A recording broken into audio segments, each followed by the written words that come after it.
El infierno está vacío, yo lo sé, yo estuve allí.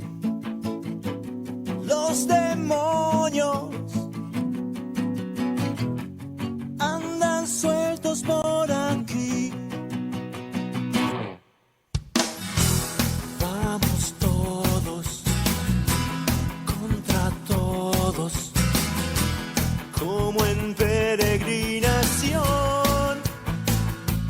Dios, dinero, cantando esta canción. Plata o mierda, dice el cura. Plata o mierda, dice el juez. Plata o mierda, policía. La única opción es hoy tener.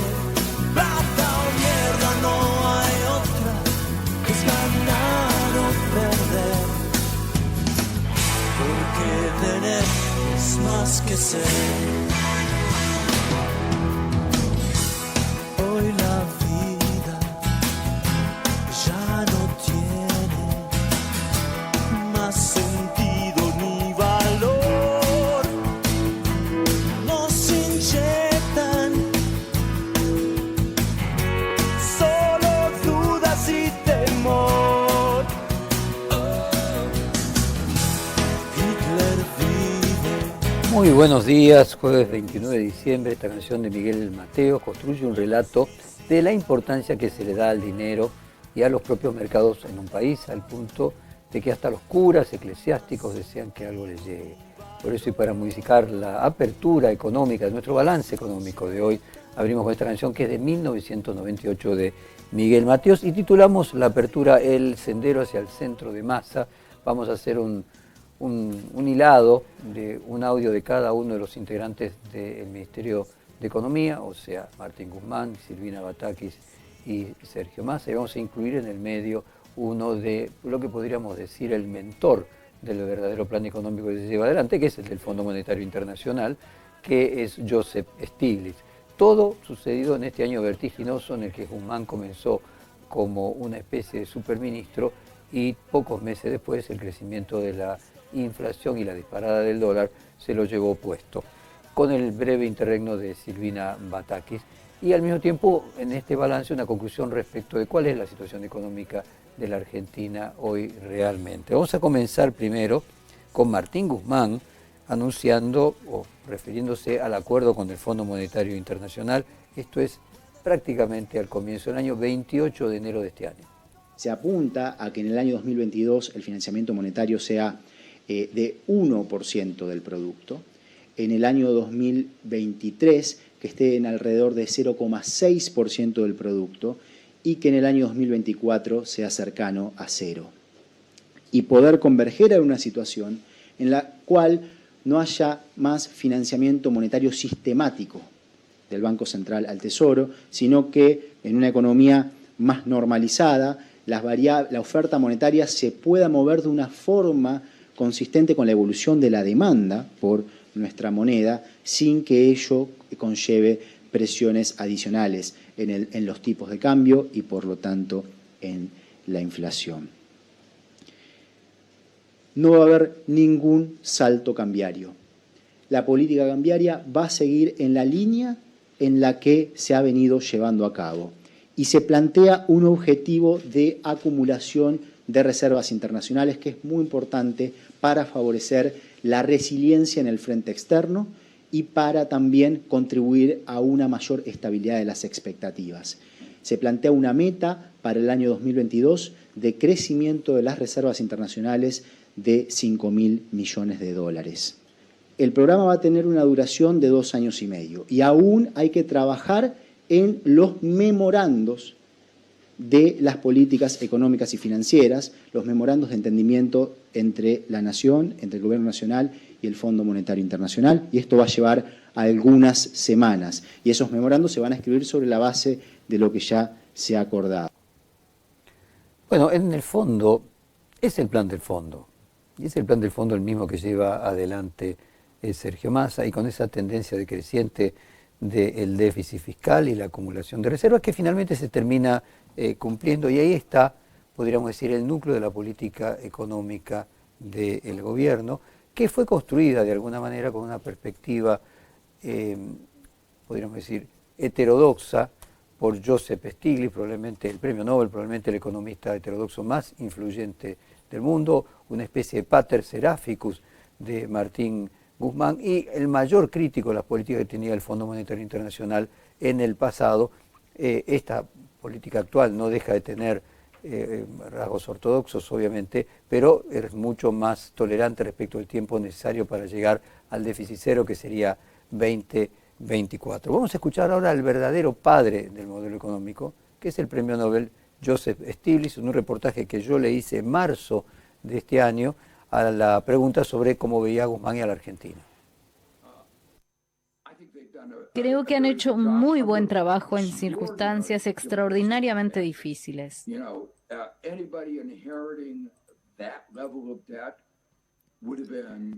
Cualquiera que heredara ese nivel de deuda y ese nivel de inflación habría sido muy difícil. Cualquiera que se enfrente al COVID-19, cualquier país del mundo lo encontraría muy difícil.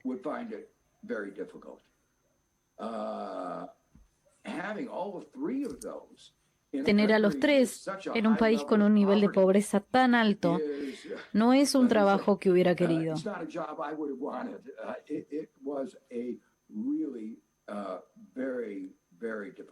Fue un desafío realmente muy difícil. Ha habido la reestructuración de la deuda del sector privado. Muchas cosas pintan muy bien para el programa del FMI, que no estrangulará a la Argentina y le permitirá seguir creciendo.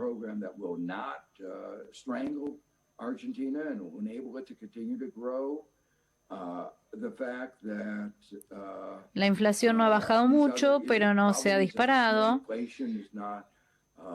Y normalmente, si mantuvieras el crecimiento y obtuvieras un crecimiento del 10%, podrías haberlo hecho, pero con un alto riesgo de una inflación mucho más alta.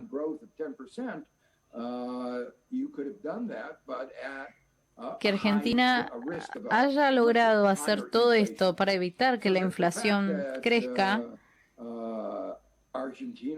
recuperar la economía, emprender la reestructuración de la deuda en medio de la crisis del COVID-19, es un verdadero logro.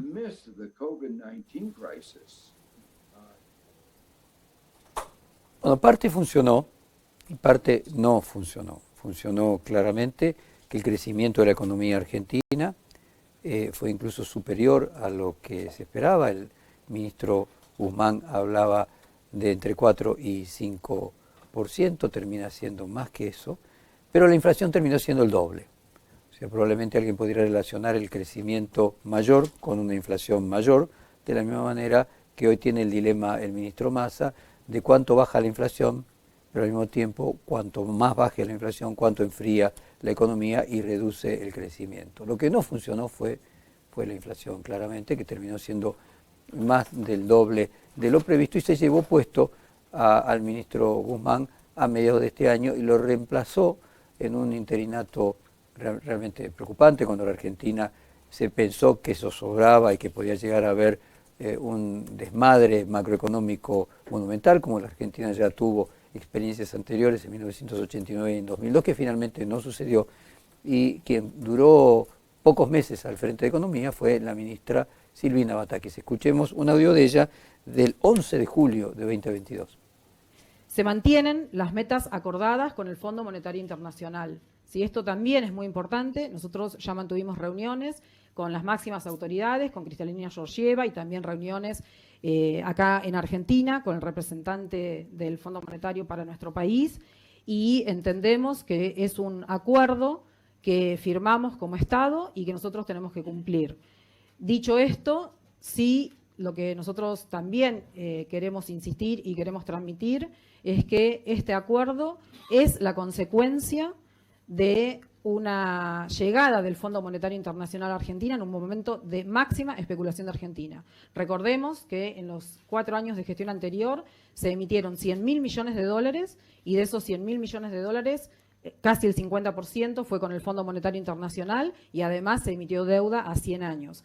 Esa situación de deuda externa en dólares es también un camino que nosotros tenemos que transitar hacia la sostenibilidad.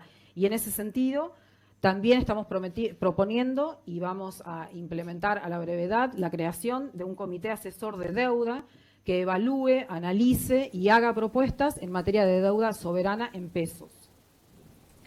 Bueno, ahí tenemos la efímera ministra actual presidenta del Banco Nación, pero nuevamente manteniendo lo mismo, ¿no? Es el plan, se mantiene el plan del Fondo Monetario Internacional, es exactamente lo mismo que dice Sergio Massa, y el plan económico, dice, ¿dónde está el plan económico? Está ahí, es ese plan económico del Fondo Monetario Internacional. Ahora vamos al ministro Massa, el superministro, y nosotros usamos la palabra sendero en la apertura de este programa, porque sendero es la palabra que siempre repetía Martín Guzmán. Él hablaba de un estrecho sendero, o sea, el sendero es un camino angosto, como si fuera el único camino que se puede recorrer entre vicisitudes de un lado y del otro. Un sendero que podríamos decir desde el punto de vista económico tiende al centro, no es ni pro Estado ni pro mercado, sería algo más o menos equilibrado y heterodoxo en un recorrido hacia el centro, que muy probablemente también está indicando la Argentina que viene, que no es simplemente la economía del año en curso, del año anterior, sino también la economía que probablemente continúe sin grandes cambios sustanciales, sino en un sendero hacia el centro, porque la sociedad argentina, como bien dijo Hernán Lacunza, uno de los candidatos a ser ministro de Economía, si Horacio Rodríguez Larreta termina siendo presidente, no se puede llevar adelante cambios que la sociedad no quiera. La oferta tiene que estar de acuerdo a la demanda, es decir, la demanda es la sociedad, y la sociedad, creo, la sociedad argentina no es ni de izquierda ni de derecha, es de centro, y esperemos que eso se vaya comprobando con el tiempo, por lo menos ese es mi deseo. Vamos ahora entonces al ministro Massa, recién asumiendo los 4 puntos del plan de Sergio Massa. 3 de agosto de 2022 había pasado escaso mes de Silvina Batakis como ministra de Economía. Tenemos que enfrentar la inflación con determinación, porque es la mayor fábrica de pobreza que puede tener cualquier país. Lo sufrimos en la Argentina y lo está sufriendo el mundo. El conjunto de políticas y medidas con las que vamos a trabajar en esta etapa tiene como objetivo combatir ese flagelo. Vine a tratar de aportar, de sumar, de contribuir con sentido común a las decisiones que debe tomar la Argentina, algunas de las cuales nos pueden gustar más o menos, pero que contribuyen a construir un futuro mejor. Vamos a mirar lo económico productivo parados en 2 ejes, uno vinculado a principios y otro vinculado a motores. En cuanto a los principios, orden fiscal, superávit comercial, fortalecimiento de reservas y desarrollo con inclusión. En cuanto a los motores, inversión, producción, exportaciones y defensa del mercado interno. Nuevamente, el plan económico del Fondo Monetario Internacional, y para nada peyorativo que así sea. Vamos ahora a las medidas, a lo llaman el Caruso Lombardi de la economía, y lo dice claramente Melconian, que es quien lo bautizó así, que para nada es peyorativo, que es muy difícil ser Caruso Lombardi, y empezar a sacar lo que otros economistas más ortodoxos llaman conejo de la galera. El primer conejo de la galera fue el dólar soja a 200 pesos, 5 de septiembre.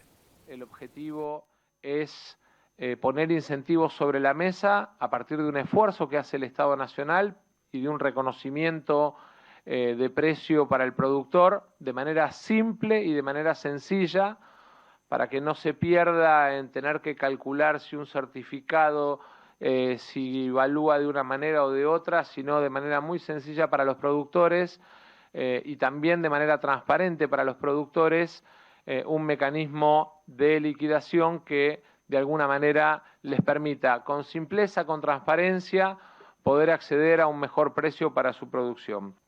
Quiero contarles que la presencia de las empresas agroexportadoras precisamente tiene que ver con un acuerdo que hemos establecido por el cual se prevén 5.000 millones de dólares garantizados de liquidación para el mes de septiembre, 1.000 millones de dólares garantizados para las primeras 72 horas y de alguna manera la oportunidad o la posibilidad de que en ese trabajo conjunto entre el Estado y el sector agroexportador, junto con los mercados de cada una de las regiones, podamos avanzar con un precio pizarra claro. El productor va a encontrar en el precio de pizarra que su tonelada de soja va a estar arriba de los 70.000 pesos, porque el desafío es, de alguna manera, reconocer precio y aumentar los niveles de exportaciones. Bueno, le fue bien al ministro Massa con su dólar soja. Luego también le fue bien con la aprobación del presupuesto, algo que no había logrado Martín Guzmán, marcando aquí la importancia que tiene que el ministro de Economía sea un político, y no sé si indicando algo que va más allá de esta coyuntura y que tiene que ver con lo que pueda darse en un futuro. Me refiero en un futuro gobierno del signo que fuese. Vamos ahora al quinto audio y video de hoy de este raconto, el tercero de Massa, hablando del presupuesto que fue aprobado también por la oposición. Ahora estamos 29 de septiembre. El Congreso es el lugar de debate, pero también es el lugar de búsqueda de acuerdos políticos, y creo que si de alguna manera una contribución podemos hacer entre todos a mejorar calidad democrática, convivencia democrática y trabajo de cara a la sociedad argentina, es sin duda buscar mecanismos de acuerdo más allá de nuestros debates, de nuestras diferencias y de las distintas visiones de país que se ven reflejadas en el Congreso. Cualquiera sea el presupuesto, es muy importante que el Congreso fije una hoja de ruta. Y estamos acá con el equipo para debatir, para discutir, para incorporar, para escuchar, y lo vamos a hacer a lo largo de todo el debate, porque centralmente lo que pretendemos es que el 2023 transcurra con un mecanismo de funcionamiento ordenado del Estado y con metas que fije el Congreso, el Parlamento, como mandante del Ejecutivo de esa hoja de ruta, pero que de alguna manera nos den al Estado en su conjunto y a la sociedad previsibilidad. Bueno, otro logro, ¿no? Primero el dólar soja, con el que le permitió cumplir con la cantidad de reservas necesarias para llegar a fin de año con lo propuesto con el Fondo Monetario. Luego el presupuesto aprobado, y lo que viene ahora es la inflación, el gran desafío del ministro. Aquí dice: el 18 de octubre venimos intentando que la macroeconomía se ordene para que nuestros trabajadores no sientan bronca cuando van al supermercado. Es decir, si alguna posibilidad tiene el actual gobierno de ser competitivo electoralmente el año próximo, es en la ecuación entre inflación y paritarias. Si el gobierno lograse que las paritarias le ganasen o no perdiesen frente a la inflación, ese sería el éxito económico de Sergio Massa. A eso van, o sea, bajar la inflación y mantener las paritarias más altas que la inflación, es decir, si lograra tener una inflación de 3% en el otoño, lo que proyectado daría una inflación del 60% anual, y las paritarias fueran el 60 o el 70, evidentemente las posibilidades de resultado electoral competitivo crecerían enormemente. Aquí vamos entonces al audio de Massa sobre la inflación, 18 de octubre. Los dos objetivos centrales, tal como charlábamos con Gerardo cuando veníamos para acá, junto con la inversión pública, junto con la planificación y el orden en las cuentas, junto con una idea de desarrollo de país productivo, esto de los parques, el trabajo formal, tiene que ser el de recuperar el ingreso de nuestros trabajadores y ganar la batalla contra la inflación. No se hace mágicamente, no se hace con una medida, se hace con un trabajo planificado, lo venimos haciendo, venimos intentando que la macroeconomía se ordene para que nuestros trabajadores no sientan bronca cuando van al supermercado y sienten que no les alcanza. Y en paralelo tomando medidas como el bono que anunciamos ayer para los sectores más vulnerables, como la mejora del impuesto a las ganancias en el bolsillo de los trabajadores, como las mejoras en las paritarias, para que aquellos que trabajan y producen en la Argentina sientan que el esfuerzo vale la pena. Ahí está el punto, paritarias, bonos, aumentos de jubilados, todos aumentos de planes sociales. ¿Por qué índice se indexan los ingresos y cuál es el índice de consecuencia de la inflación? El gran desafío del ministro Massa, que parece terminar el 31 de diciembre, mañana en realidad es el último día hábil del año, cumpliendo los objetivos que se había propuesto cuando asumió en el mes de agosto. Ahora él dice, el mundo no termina el 31 de diciembre y allí comienza otra gran batalla.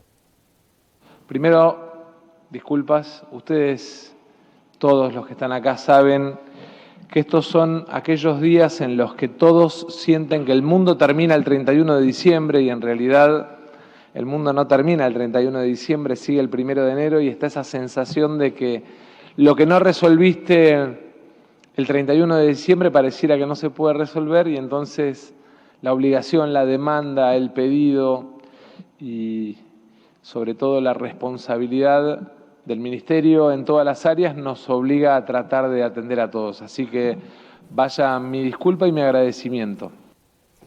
Bueno, corolario, un año que empezó con perspectivas muy distintas de las que terminó a mitad de año, que terminó con el ministro Martín Guzmán, un interregno muy preocupante en el cual había versiones que se convertían en plausibles, de inestabilidad macroeconómica severa, la llegada de Massa al frente de economía, el reordenar la economía y un fin de la economía, no digo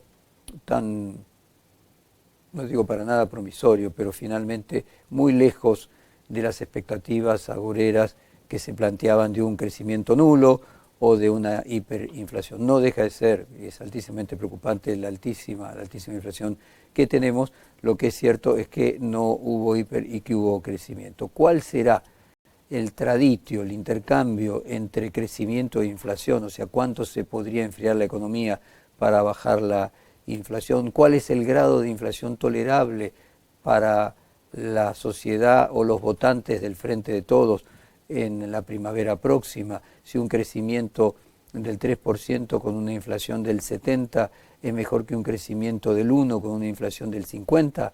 Esa es la discusión que no tiene una sola respuesta y es lo que enfrenta el ministro Massa en esto que él dice, el mundo no se termina el 31 de diciembre. Volvemos a cerrar la apertura de hoy con la canción con la que abrimos, Plata o Mierda, de Miguel Mateos.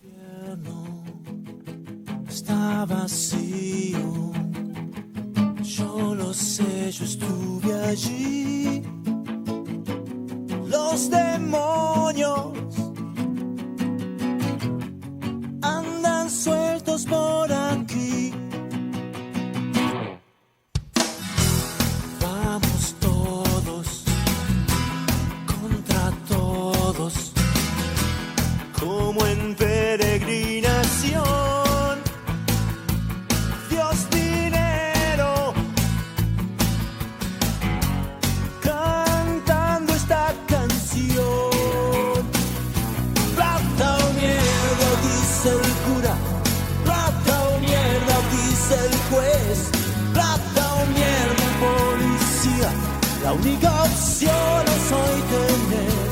Plata o mierda, no hay otra. Es ganar o perder. Porque tener es más que ser. Hoy la vida ya no tiene más sentido ni valor. Nos inyectan solo dudas y temor. Hitler vive, Elvis vive y el suicidio